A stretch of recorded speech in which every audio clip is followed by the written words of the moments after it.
When you talk about prayer, the first thing that fights you praying is your flesh. When you have not yet defeated the flesh, you can't pray, because the flesh will always tell you you are weak, you can't pray. Now listen to me. This is a secret I discovered, and since I discovered that secret, flesh has never stopped me from praying. When I decide to pray, I don't look at the flesh. Flesh will always tell you, can't you see you are weak? You may not have the feeling. If you are waiting when you have the feeling to pray, you will never pray. If you are waiting when you feel like, no, prayer is not you feel like. Bible says men ought to pray, not when you feel like. Jesus rebuked Peter. He said, Peter, you ought to pray, not to sleep. Many people, why they are not praying is because they don't feel like praying. They only pray when they come to church. And one of the things that weaken your spirit from praying is what you feed your spirit with. Some people, if you bring their phone, what is feed their phone is worldly music. So how can you be listening to worldly music and think your spirit will be stirred up for prayer? There is a type of song, spiritual song, that you'll be listening. You yourself, you may not know when you begin to speak in tongues because your spirit has been stirred up. Now, after listening to worldly music, you now want to pray. How come? Even when you go to room to pray, you want to pray, but you cannot flow. For the next 30 minutes, you have not yet flown. You are still in the flesh. Why? The spirit has been punctured by worldliness.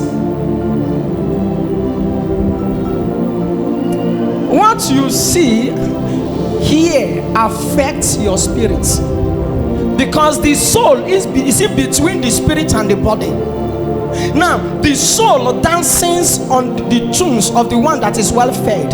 When the spirit is well fed, the soul will dance towards that. I know that the soul is made up of the mind, emotion, and the will. Now, these three things are the things that control a man. The mind, the emotion, and the will is made up of the soul. Now, but the soul is in between the flesh and the spirit. Now, when you feed the flesh more than the spirit, the soul will come towards the flesh. But when you feel the spirit, the soul will dance in the tunes of the spirit. And that's when the spirit begins to control your emotion, begin to control your mind, begin to control your will. Many of us are Christians, but if we are to be weighed in the realm of the spirit, you will see that our flesh is well fed more than the spirit. And that is why you cannot control your soul. Your soul has no power to decide on the one it will dance on. As you are sitting there right now, you see that your soul is on the side of the flesh, or your soul is on the side of the spirit. If your soul is on the side of the spirit, then what the Bible says in the book of Romans, it says those that are led by the Spirit of God. Many people are saying, I'm not led by the Spirit of God. Actually, can I lead them? Actually, can I guide them? You want the Spirit of God to be leading you, but you are feeding your flesh more than the Spirit. So how can you flow?